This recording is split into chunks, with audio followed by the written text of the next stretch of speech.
च पिता त्वमेव त्वमेव बन्धुश्च सखा त्वमेव त्वमेव विद्या द्रविणं त्वमेव त्वमेव सर्वं मम देवदेव करचरणकृतं वा कायजं कर्मजं वा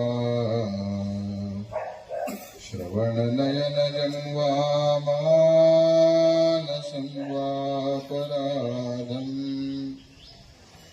विहितमविहितं वा